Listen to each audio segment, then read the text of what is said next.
Hey everyone, it's Amanda, Pineal Painting, Sarasota, Florida. Well, I finally got my butterfly cage up and running all the way. Took me a long time to figure out how to do this, but because this is like a I think the lady I got this cage from had, I don't know, ferrets, I don't know, something in here. I had to clean it up really good, and I turned it into a butterfly cage. This is like pet proof, you know, screening.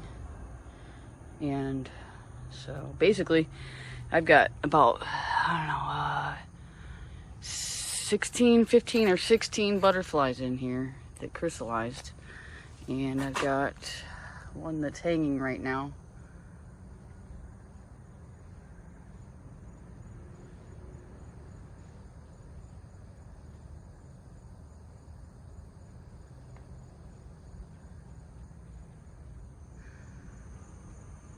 They hang and dry for a few hours, however long it takes, really. I got 2 up here, 1 here, 1 here, here. So there's a bunch of them. There's 1 down here. Top part, hanging sticks. I'm trying to do different things. I had the plants in here and they pretty much ate them up, so I took the plants out. These were the last 3 to crystallize.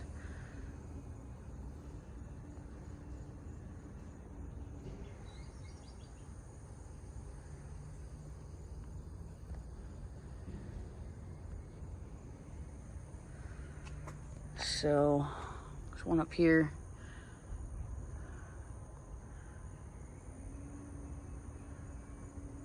When they're light green like that, they still got a little while.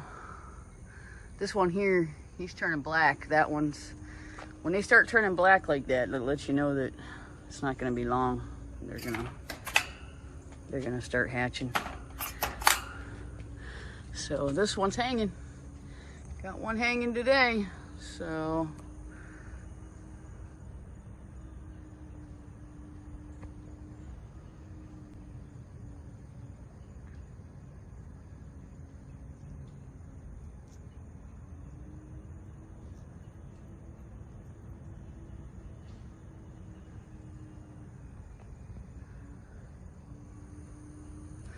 When they first come out, their wings are so wet, and they have to hang for quite a while and dry. So, you know, a lot of times I notice that they like to hatch during a rain. You know, when it rains, like if we get an afternoon sun shower, they'll just start hatching. This one's already hatched, so I say give them a couple hours. He'll hang for a while. He'll fly around in this cage if he gets randy, starts feeling randy, and then I'll come out and check him again. And so they pooped everywhere in here. Like, they poop a lot of poop. Like, it's a lot of cleaning. You'll get these little green pellets everywhere, and they ate up the plant so bad that this is all they leave is nubs. And now it's full of bugs, so I got to work on getting the bugs off of it again. So they decimated this one, they decimated that one, they decimated both of these. So those 3 I just bought. This is one of my big ones here. They pretty much decimated this too. There's not much left on it at all.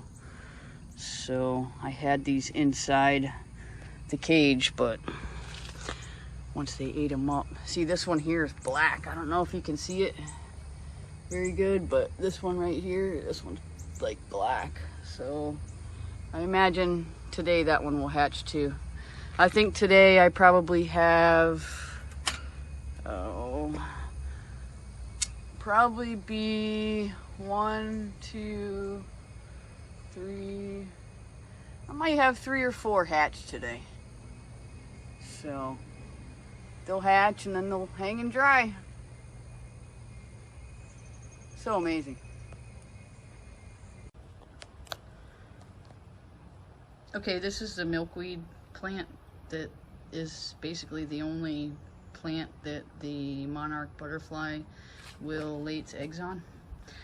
So if you're new to growing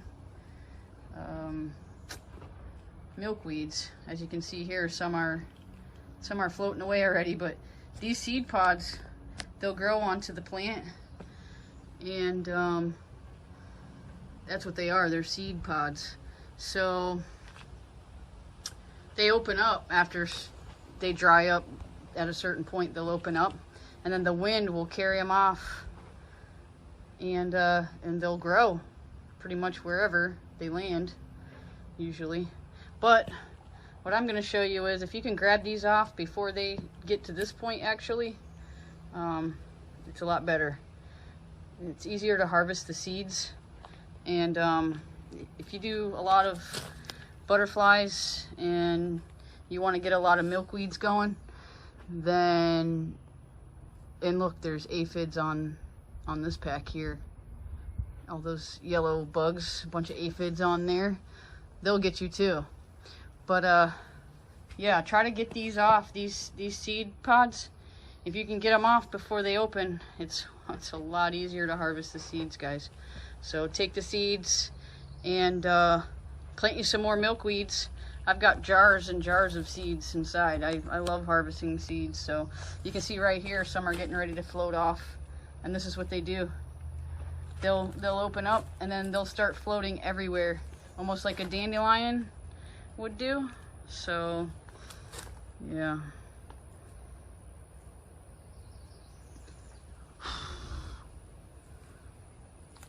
Usually a lot of times I just let them fly because I have so many seeds already anyway. I'm hoping that they'll just grow everywhere. We actually have some wild milkweeds here that do grow up in the bushes in the woods, in the empty lots. I've seen those, and the butterflies do get nectar off of them. But the milkweed is the only plant that they'll lay their eggs on, so gotta have them. Yep, milkweed seeds.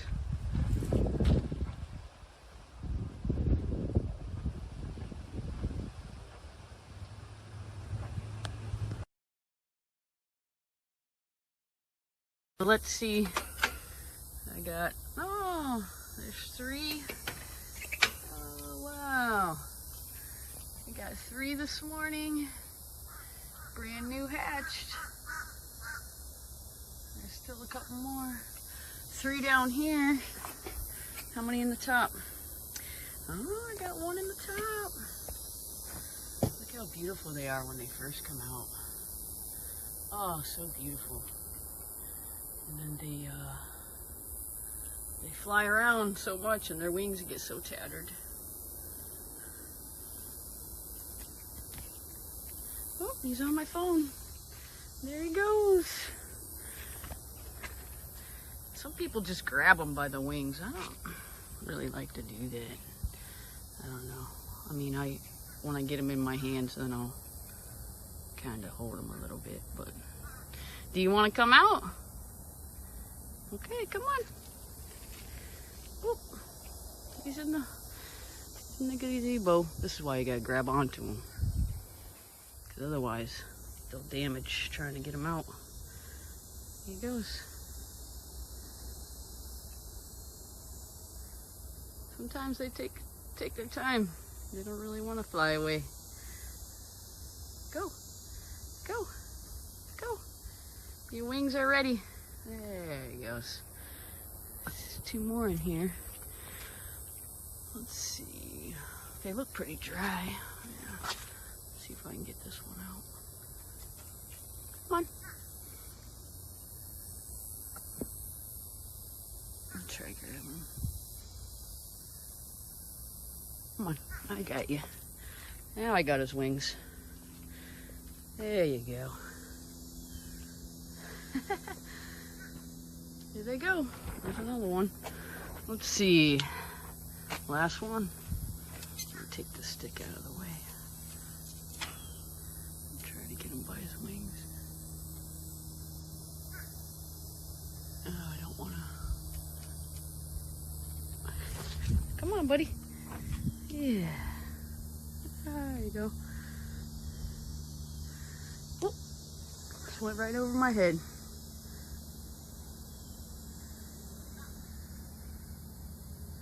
And there he goes. Those 4 butterflies this morning. Awesome. I still got these 3. 2 here, 1 here, 1 here. Awesome. Well, I gotta run out and do an estimate, so I'll check back and see in a little bit. Bird in my van.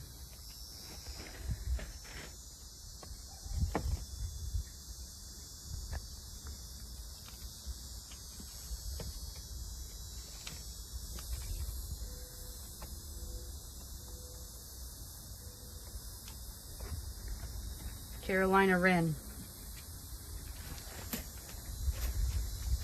Come on, come out. Come on.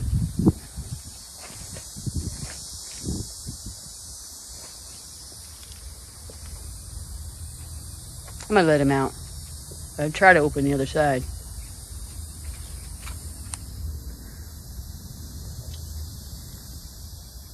Englewood Isles looks nice though. It's a nice little house I just left there.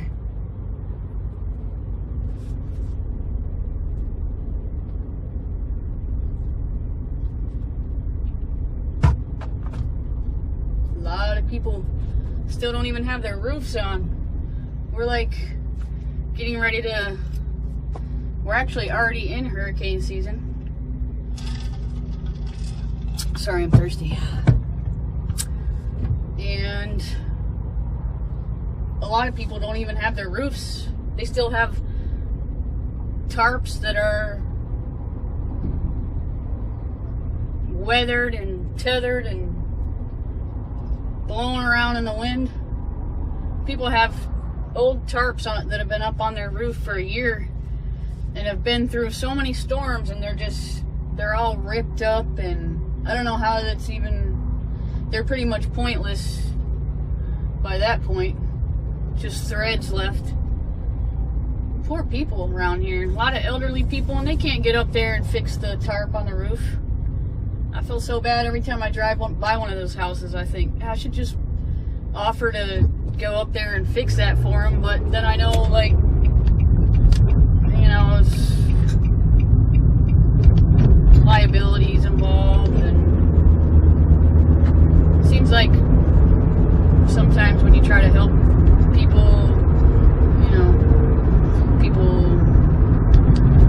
don't help you, so to speak, or they, you know, I've heard horror stories about people trying to help go out of their way, you know, and do something that they don't even have to do for somebody while they're working at their house, and then, you know, the homeowner coming down on them for something or other,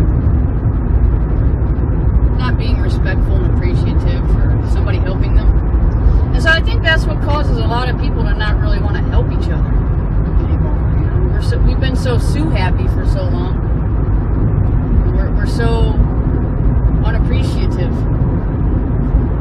when somebody tries to do something for us, and we think that when they're helping us, that we feel like we're paying them to do it, and we can boss them around and tell them it's not good enough. When somebody's just trying to lend you a helping hand and do their best that they can to help you out when they don't even have to. It's a pretty crazy world we're in.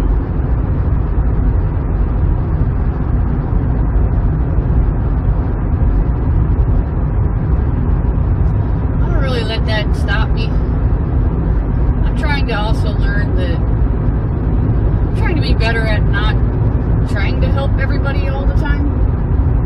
People don't necessarily, a lot of times people just find it condescending. They think, you know, because if you're a good person and you want to be helpful to others and in your daily activities, and I don't know, I'm not going to let that stop me. Sometimes people, nowadays, you try to give somebody a friendly, hand, and then they treat you like, oh, you think you know everything. It's like, no, I never said I was an expert at this. I'm just saying that I could maybe help you. Or if you have a tip about a toothache or a headache or something that works, and trying to help somebody relieve their pain, and then they come back to you, you think you know everything. It's like, wow, okay. Sorry for being so condescending that I didn't want to see you suffer in pain. Oh, I'm such a bad person now. It's just society's as a whole. It's how it is now. I don't let it stop me. I realize that people have bad attitudes for so many different reasons. And a lot of times, if you just don't judge the person, and you talk to them, and you get to know them, and you get to know their story, and then you start to have more compassion for that person, because you can understand why that person may be acting that way or doing what they're doing. We all have struggles in our lives.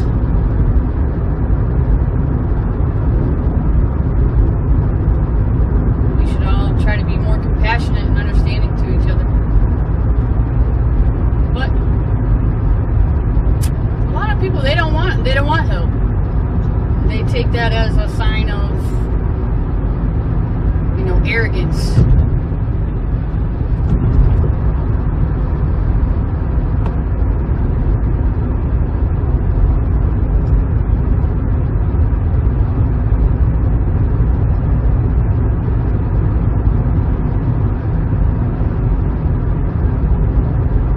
Still in Englewood. This is it's the same distance for me if I'm driving to Sarasota or if I'm driving out here.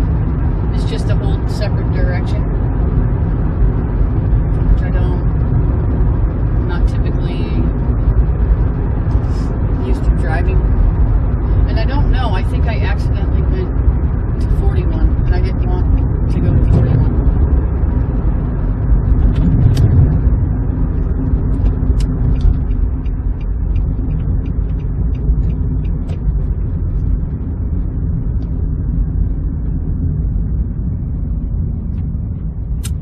Crap. 41 sucks.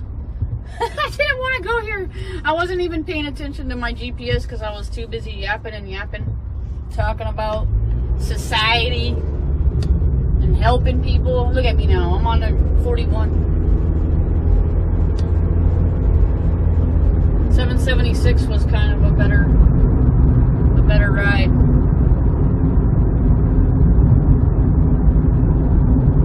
That's the way I wanted to go back. Oh well, here goes my GPS again. Okay, I don't even need that anymore because obviously I'm not even paying attention to it.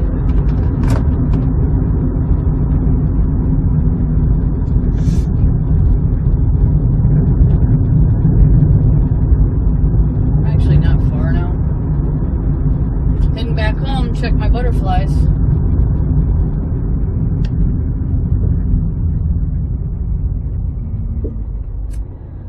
I should get over because I'm blocking up this turn lane here in case somebody wants to turn. 75. Can hop on the interstate. Yeah, so today I'm doing an estimate. Tomorrow I've got 2 doors to spray and some trim bands to do on an exterior, which is going to be torture. I pressure washed it the other day and I thought I was going to pass out. It was that bad. And it only took me 2 hours to pressure wash it. And I think about an hour and a half into it, my body was, I got a cold chill, and then my body started buzzing, like vibrating. What do you say it? How do you say it? I wasn't shaking. It was just throbbing. Like when you start to get a heat stroke, your body starts to like pulsate. That's a better word for it. Before you get the shakes, I think I was real close to getting shaky and dizzy. I choked down 2 bottles of water, and I was like, I better not drink too much water today because I don't have any electrolytes with me. It gets dangerous out in the heat. People, you know, when you work for other contractors, these two are fighting for the lane in front of me. The one got over, the other one cut him off. I should be in the slow lane anyway. I should get over him. That's what I usually like to do. So I'm not fighting for lanes. Not fighting for lanes at all.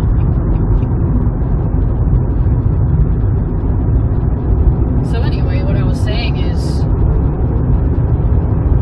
places like Florida, where we are now, the heat gets intense down here. It's always been that way. It's always hot this time of year. And I've worked out in it for years. I try not to anymore. But, you know, the hard part about it is when you're a painter, you work for other contractors, and they don't care. You know, they send you to any random place wherever, you know, it's usually somewhere horrible. Usually in the dirt and the mud. You're on a roof. It's just the worst jobs they send you to when you work for some random contract, some of these painting contractors. You never know where you're going to end up. And another thing is, they sit in the office all day typing around on their computers, and they're in the air conditioning all day. So they did not take the heat seriously. And then if you feel sick, like I was working before I started my own business 4 years ago, almost 5 years ago.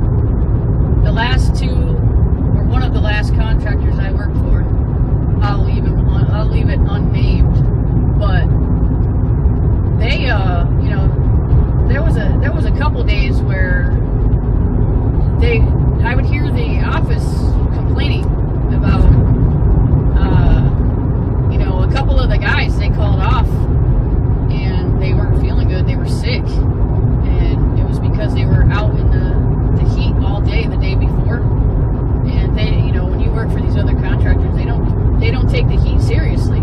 They'll flat out tell you, well, you're a painter, and that's what painting is. You work outside. You work in the weather. That's what they have no sympathy for it. They don't even know what it's like. They walk out, you know, out of the office, and oh my gosh, it's so hot out here for 5 minutes, you know. But they have no idea what it's like working out in the heat and how bad it makes you feel. And another thing is, when you're working out in the heat and the sun, you can't, you know, obviously, it's not like you can just keep drinking water. People say, well, drink water. Make sure you drink water. Well, yeah, I mean, there's only so much water you can fit in your stomach, though, you know? And then all of a sudden, you're still sweating out your pores. So all the liquids that you're drinking basically just fills your belly up. So now you got a belly full of liquid sloshing around, and you're already dying because it's like 100 degrees outside, and you don't have any shade. And that's how these heat strokes and stuff happen. That's how it happens. Do they have any sympathy for it in the office? Nope. It's like in the wintertime, everybody's fighting to figure out where they want to go, because I think the lane closes up here. There's been a lot of construction. There's a lot of construction everywhere. People are trying to like block each other and pass each other up here, and they're going to cause an accident. Uh-oh, we got a road rage incident going on. Uh-oh, road rage. Road rage. Road rage. Oh boy. Uh-oh, two ladies. Two ladies road raging. Two soccer moms. They're too busy on their phone. And you notice, like, okay, you might not have seen it, but when she got out of her car, she already had her phone in her hand. So this is what they do. They drive around on their phone, and then if somebody beeps at them or goes around them, then they get mad and they throw their hands up in the air. And then they want to, like, brake check you, or they want to come back and cut you off now or whatever, because, you know, they weren't paying attention and they were on their phone and they were driving recklessly and somebody was trying to avoid them. This is what they do. And them two were actually out of their car. They got out of their cars just now in the intersection there. I don't know. You guys probably couldn't have seen it because I had to keep going because I had cars behind me, or else I would have just stopped and left that on film. I don't know. I like to see those two chicks start going blow to blow there. Two soccer moms with probably got the kids strapped in the back in the car seat. It's just so responsible. Highly responsible parents.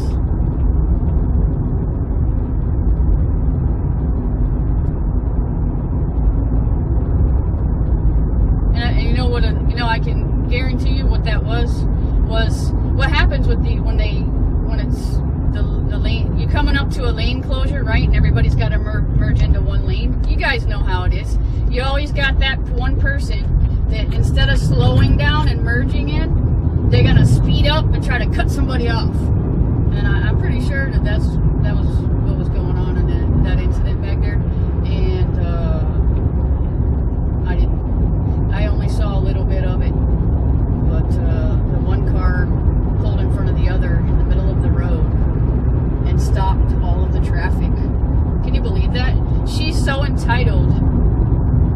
She feels so entitled that she can cut a car off, stop in the middle of the lane in a busy road in the middle of a construction area, stop all the traffic, try to stop all the traffic by blocking the road, and then getting out of the car while she's driving around with her phone in her hand, and then getting into an argument with another person that she just stopped because she pulled her car directly in front of that person.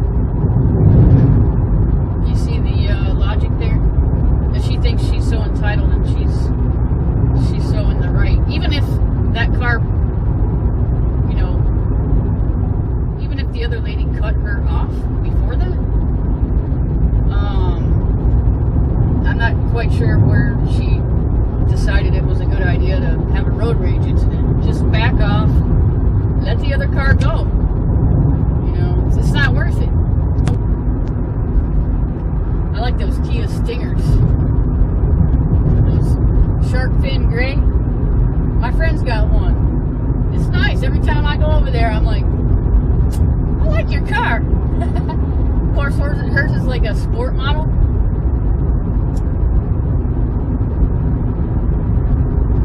Definitely got some rain clouds up here. Probably won't be able to ride the motorcycle today. I didn't even ride it yesterday. It's been so hot. And you get so dehydrated on a motorcycle. One thing I don't like about riding a motorcycle is I get so thirsty and I can't have water. I know they have those camel packs and all these things where you can hydrate. You get a backpack with a water bladder and a tube. You sit through the tube when you're thirsty. I don't know if I really want to go that route. But it is so hot in Florida when you're on a motorcycle and you gotta be all geared up. Because your gear is like the only protection that you have if you fall. A lot of people, I mean, I've been riding around in just a t-shirt and jeans with my helmet and my gloves and my boots, and I know that's not even good enough. I'm just half-assing it, so to speak. But I'm finding gear little by little, and I'm ordering it. And I ordered a GoPro, so I'm gonna start taking take some video of riding the motorcycle. I figure it'll be good for the business too, because I do a lot of filming and stuff for YouTube, my YouTube page, for the website, so it'll definitely help with marketing and shooting, editing, I hope, and I can use it to ride the motorcycle. So I was telling my friend the other day, I said, what should I do? Should I change the page name to Moto Painter and start doing like a whole, moto section? I don't know. I come up with the craziest ideas, and like half of them I could never. I have too many.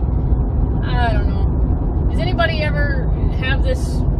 else have this problem too, where they have so many ideas all of the time that there's no possible way, even if I didn't work a full-time job and do all of the other things that I do, I still wouldn't have time to do all of my ideas. I would love to just win like 10 mil or something, and then just the whole rest of my life I would just do everything that I've always ever wanted to do. I would build things, I would ride things, I would, oh my gosh, so many ideas I come up with. I come up with ideas to do for other people a couple things I'm still working on. It takes me forever, especially if it has a element of creativity, because if you're a creative person like I am, and you like to draw and write and build and just all kinds of crafty different things, then you probably know as well as I do that it's creativity is one of those things that it's like ebbs and flows. It kind of comes and goes, and it's not something you can really force. Like my dad was a really good artist. He could draw, oh my gosh, portraits and everything. But I used to try to get him to draw me things. And, it would take a very long time. He used to tell me, you gotta be in the mood for it. You gotta have that creative itch. And sometimes you get in a lull. You need inspiration, I guess. You need a new muse. I never seem to have a lack of muse. I always have I can draw inspiration from anything. So maybe it's just laziness. I don't know. I don't know what it is.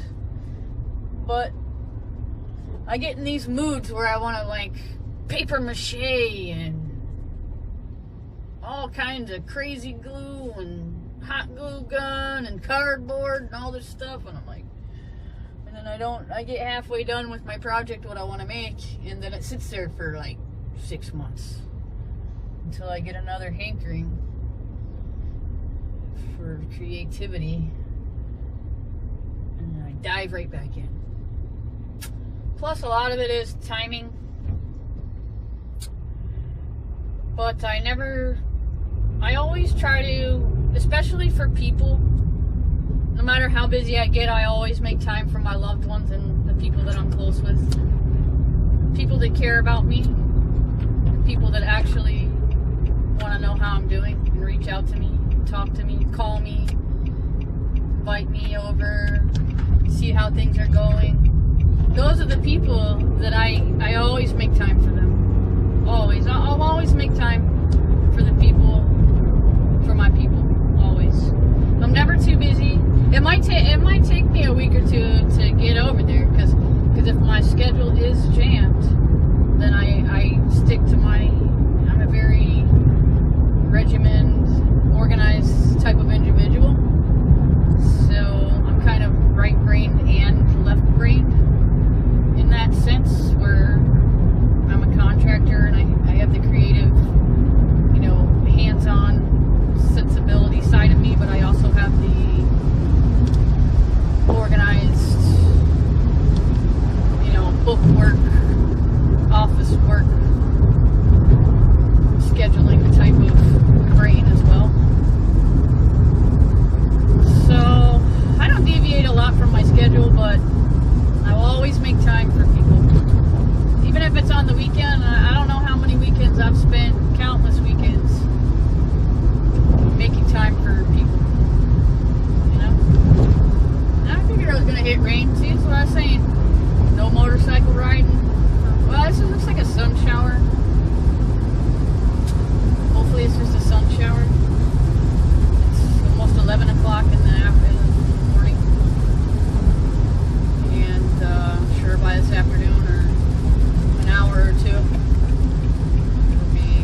live in Florida is the humidity.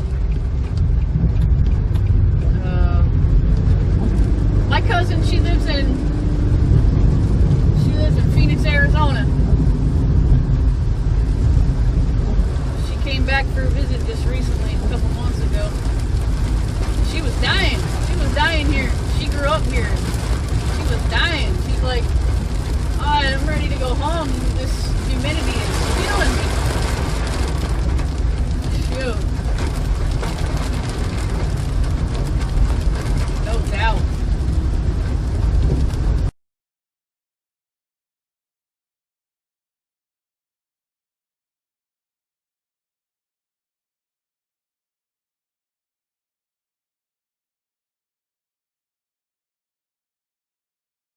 Now, just went and looked at a house in Englewood Isles, as I was discussing with you previously, and it's a beautiful house.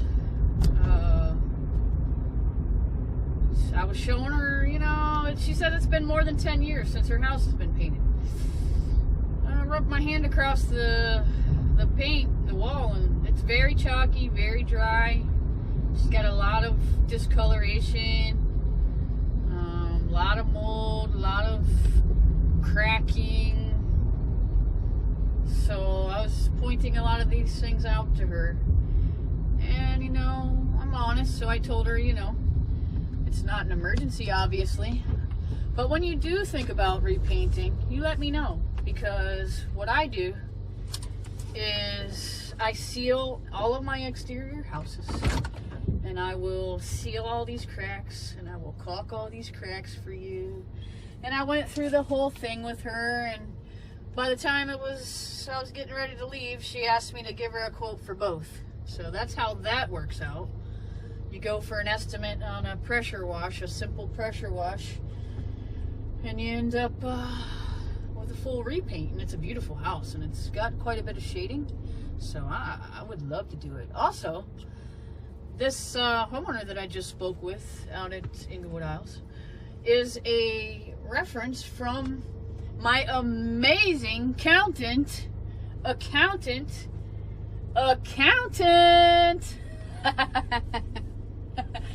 Fusco. I love that guy. He calls me, whenever I hear from him, he calls me, he says, how's my favorite client doing? He calls me his favorite client. The first time I met up with him and had a meeting, I told him right off the bat, is he told me, yeah, I will help you. I will help you get your taxes straightened out and everything. And I told him, I love you already. He laughed at me. He started laughing. He said, wow, that's the first time a client said I've ever heard that from a client. That's why I love you already. Oh, I love it. He was willing to, you know, take time out of his busy schedule. Everybody's so busy now. So busy. But he took time out to help me out a little. I'm small fries, you know, just small fries here, just a one employee business. Although, you know, like I told him, soon I will be hiring, and I'll need somebody to do payroll and all this kind of stuff. So, well, I'm sitting in the van still, and I pulled in. I'm looking at my butterfly cage, and I'm thinking I should probably check it before I go back in to see if I have any more butterflies ready to be released. So I'm gonna do that.